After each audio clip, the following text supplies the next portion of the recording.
தமிழ்நாடு தலைமுறை தலைமுறையாக கடந்து வந்த திறமையான கைவினைஞர்களை கொண்ட கலாச்சார பாரம்பரியம் நிறைந்த பகுதி.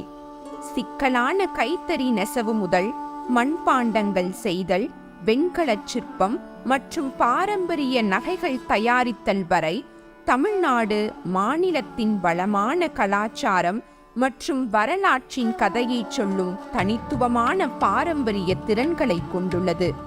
அக்கால பெருமக்கள் நமக்கு சொன்ன ஒரு விஷயம் இருக்கிறது, பழையன கழிந்தும் புதியன புகுத்தியும் என்பதாகும்.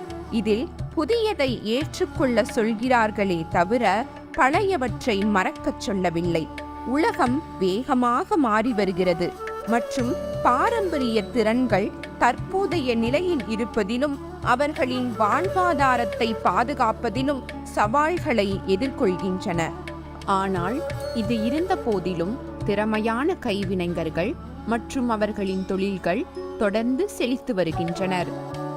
தொழில்நுட்பத்துடன் சேர்த்து இத்திறன்களை டிஜிட்டல் மயமாக்குவதன் மூலம் அவற்றை பாதுகாத்து மேலும் அணுகக்கூடியதாக மாற்றலாம்.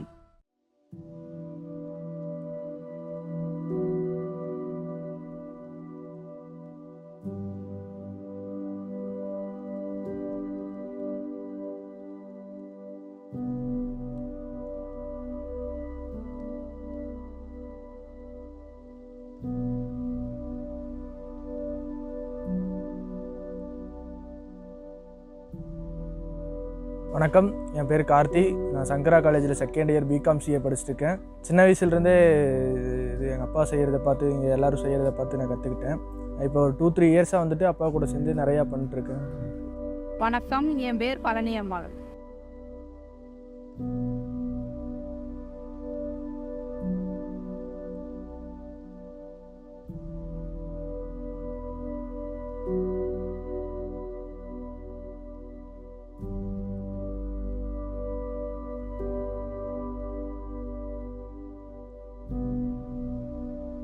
எங்கள் தாத்தா பாட்டி காலத்தில் வந்துட்டு டெக்னாலஜி வந்துட்டு இல்லை, எல்லாமே கையில் தான் செய்வோம். இப்போ வந்துட்டு எல்லா டெக்னாலஜி வந்து மிஷின்ஸ்லாம் வந்தங்காட்டி எங்களுக்கு ப்ராசஸ் கொஞ்சம் ஈஸியாக இருக்குது, சப்ளை கொஞ்சம் சீக்கிரமாக போகுது. இது வந்துட்டு ஒரு பெரிய டிஃப்ரென்ஸாக நான் பார்க்குறேன். வெயில் காலத்தில் வந்துட்டு எங்களுக்கு வந்துட்டு இது வந்துட்டு ப்ராஃபிட் தான். பட் வந்துட்டு மழை காலத்தில் பார்த்திங்கன்னா நிறைய லாஸ் ஆகிரும். மழையெல்லாம் வந்துச்சுன்னா ஒன்றுமே பண்ண முடியாது. அதுக்கு ஏதாச்சும் டெக்னாலஜியான புதுசாக அது இல்லை, அது இருந்தால் கொஞ்சம் நல்லாயிருக்கும். மக்களுக்கு என்ன பிடிக்கும் பிடிக்காதுன்னு தெரியாது. எங்களுக்கு தெரிஞ்ச நல்லா செஞ்ச பொருட்களும் அதை விட நல்ல சேல்ஸ் ஆன பொருட்களும் நிறைய வச்சுருப்போம். இந்த பொருட்கள்லாம் சில சமயம் விற்காம போனால் மக்களுக்கு என்ன பிடிக்குதுன்னு தெரிஞ்சால் அதை நல்லா செஞ்சு கொடுப்போம். ஏதாச்சும் டேட்டா வந்துட்டு கலெக்ட் பண்ணி மக்களுக்கு வந்துட்டு அதிகமாக எந்த இது நமக்கு பிடிக்குதோ அதை வந்துட்டு டெய்லி யூஸ் பண்ணுற ப்ராடக்டாக இருந்தாலும் சரி, நாங்கள் வந்துட்டு அதை பண்ணுவோம் அப்படின்னு சொல்லிட்டு ஒரு நம்பிக்கை இருக்குங்க.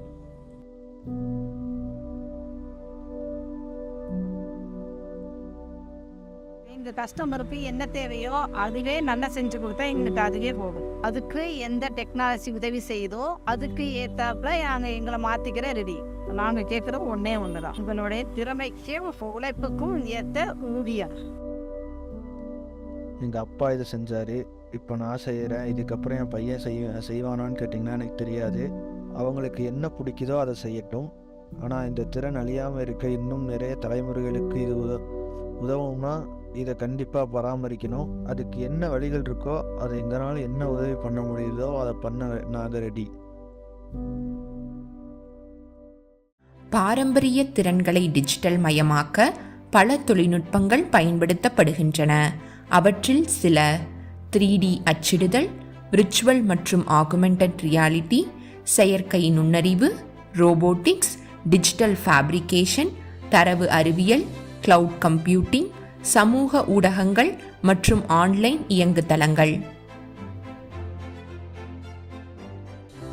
பாரம்பரிய திறன்களின் டிஜிட்டல் மயமாக்கல் கலாச்சார பாரம்பரியத்தை பாதுகாக்கவும் பாரம்பரிய நுட்பங்கள் மற்றும் நடைமுறைகளை மேம்படுத்தவும் உதவுகின்றன. இது காலப்போக்கில் பாரம்பரிய திறன்கள் இழப்பதை தடுப்பதோடு புதிய பொருளாதார மற்றும் சமூக வாய்ப்புகளை மேம்படுத்தச் செய்யும். கூடுதலாக பாரம்பரிய திறன்களை பரந்த பார்வையாளர்களுக்கு கொண்டு செல்லவும், தலைமுறைகளுக்கு இடையேயான பரிமாற்றம் மற்றும் கலாச்சாரத்தில் புதுமைகளை புகுத்திடவும் உதவுகிறது.